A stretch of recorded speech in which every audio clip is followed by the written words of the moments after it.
Today I am doing the Freakout Tag! Otherwise, I'll be doing it in another room of the house. Let's get into it.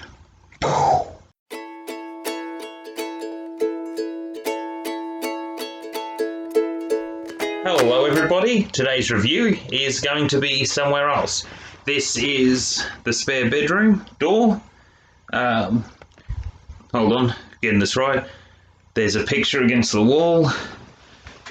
Bed with another photo, window, me, TV, and back to the door. Hello everybody, I'm Andrew Casey at Hypersanity Books, and today I'll be doing my Freakout Tag in my spare bedroom, and my wife's spare bedroom.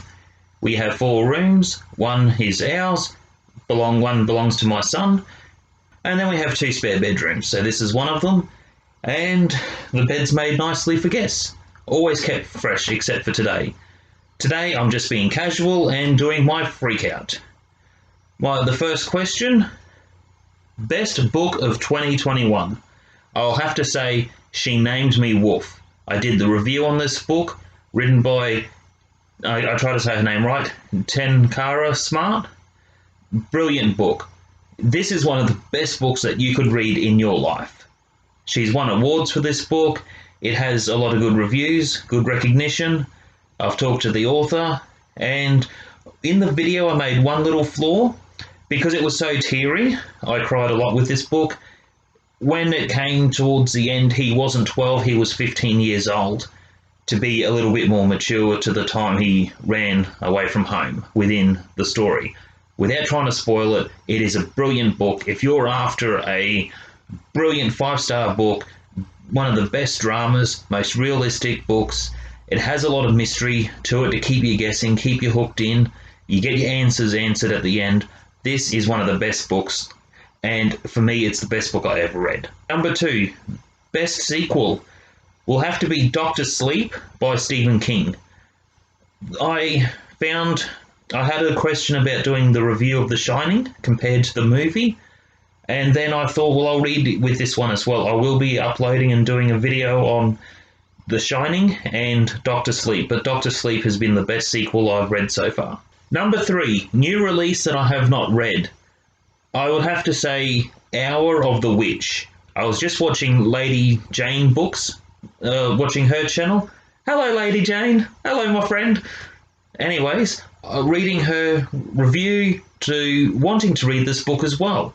I thought, well, what she said was quite interesting, how it focuses in with the Witches of Salem. Sarah Jessica Parker did a review about the book, and in other things she's also supposedly had relation, connections, ancestry to the Salem witches. So I'm quite curious to give this one a read. Anticipated book for the end of the year will have to be, and I'm not sure if it's coming out at the end of the year or early next year, but it'll have to be Spring, no cover yet established, by Melissa Nash. I did a review on Autumn. I've just finished reading Winter, and oh my god, she has done it again.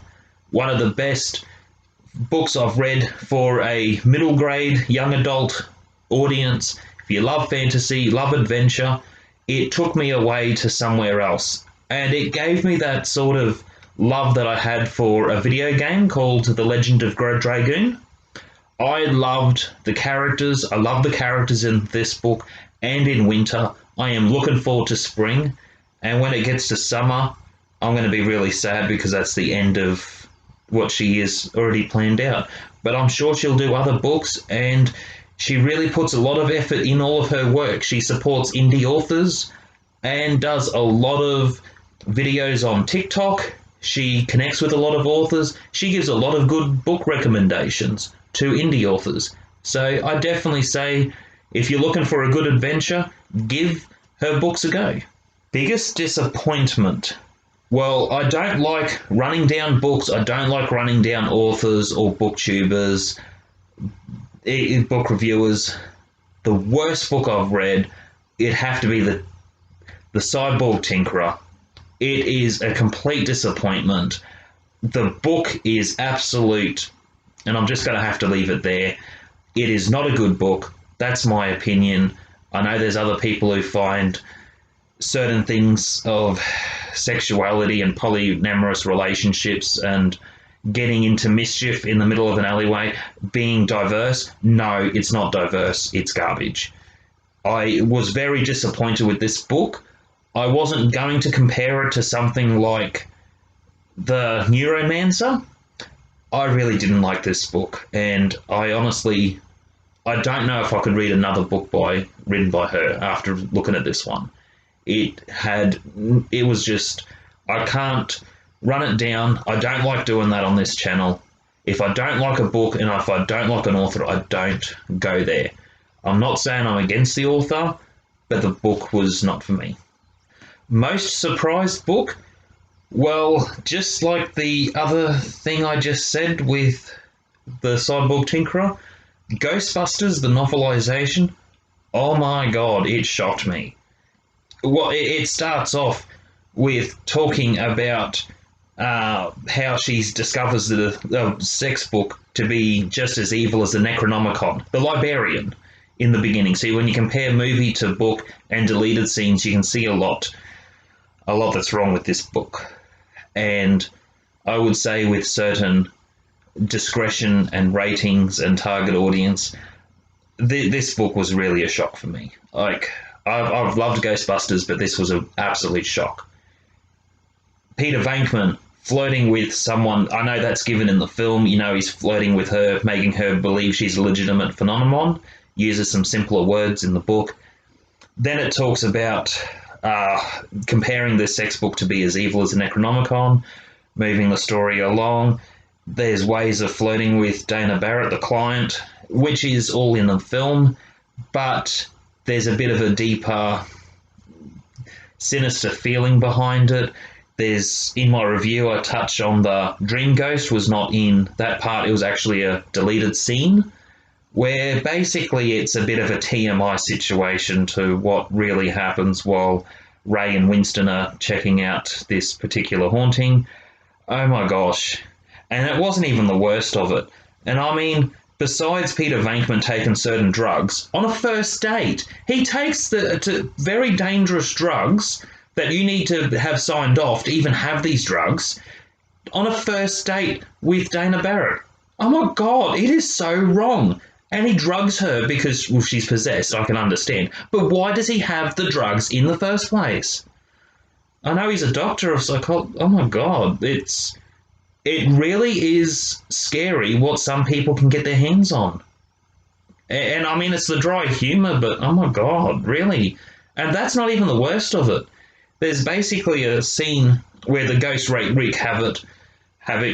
It goes to the Broadway theatre. There's ghosts that are doing a montage, and it says that it was surprising, got a standing ovation from the crowd. There's a little bit of an ironic joke. That was funny.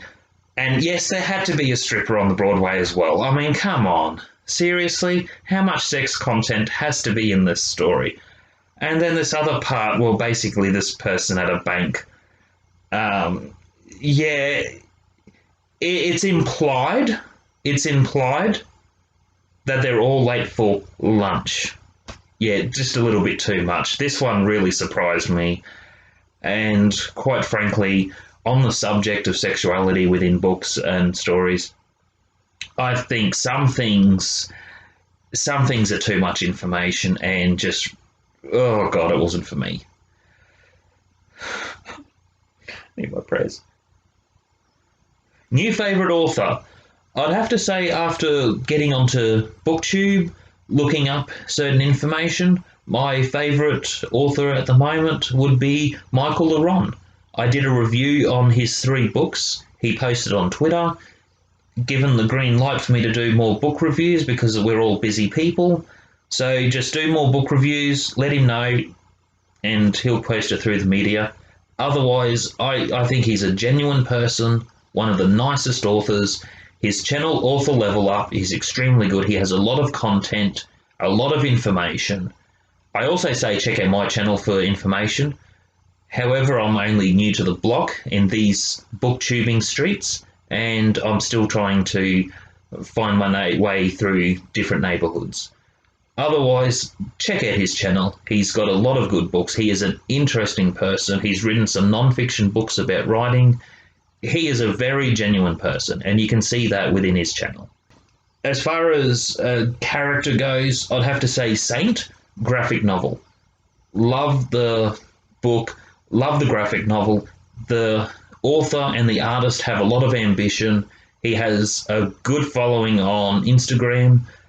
I have had comment on Dark Sparrow to be a graphic novel by a few, and maybe that might be a path that will take. Maybe there'll be, to what's been requested, a Dark Sparrow spin-off with the other world and the magic system, where there's more of the character and development that way, where there are a few suggestions, and I think there might be a graphic novel in the works, just not foreseen in the next current couple years, I don't think.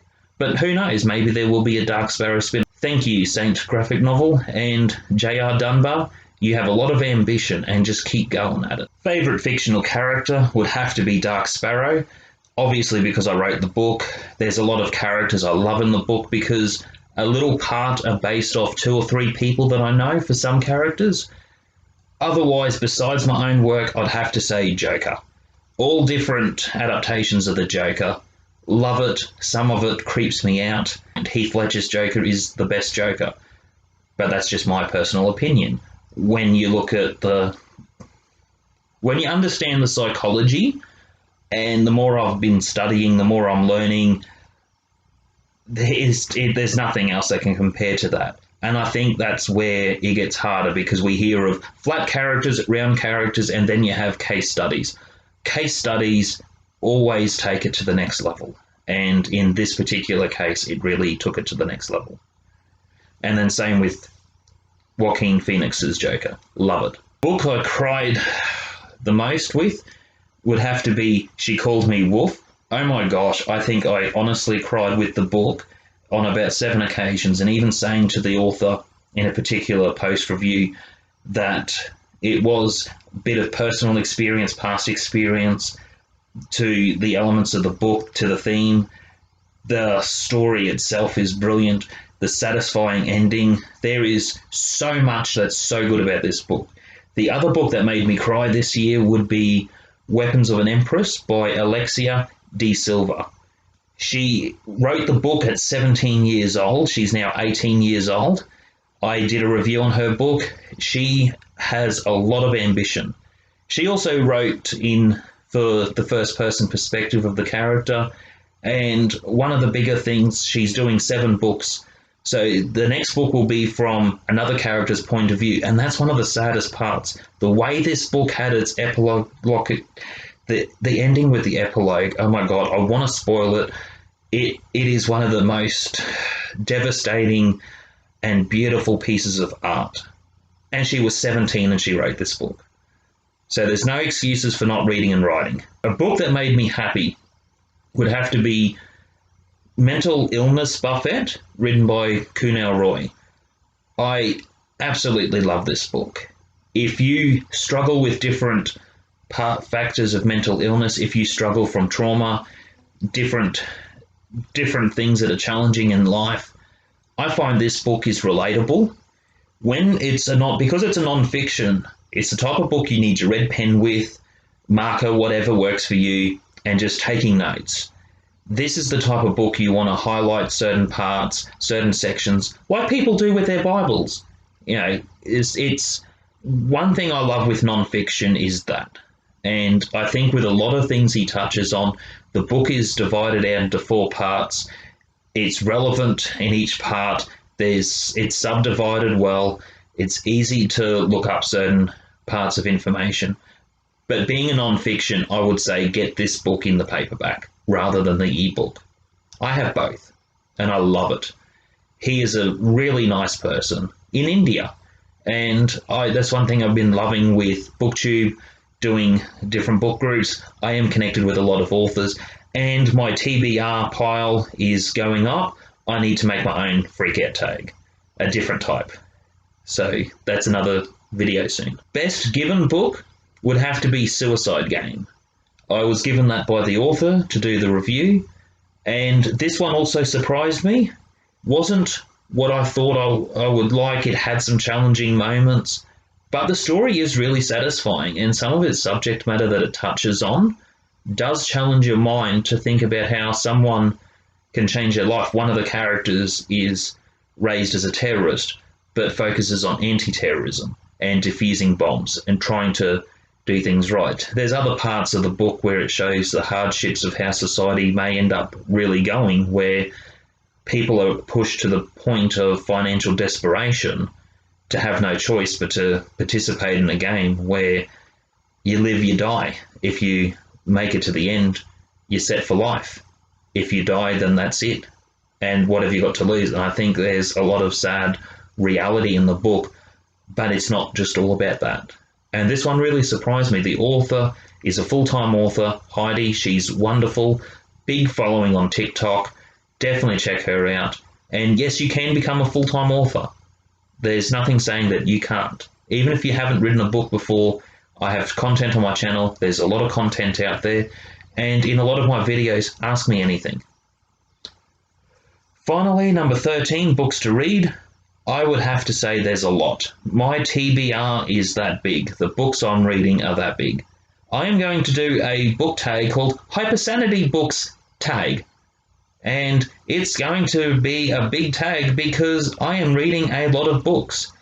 And I'm just working out the best way to do it because I think there's a lot of genres, there's a lot of age groups, non-fiction. I think there's a lot of books I think some people should put into a tag to creating a way of expanding your mind. Because with hypersanity, you're not insane. You are so sane that you appear insane to everyone else in society. And that's what I'll keep telling myself every day. Otherwise, thank you for watching the video till the end.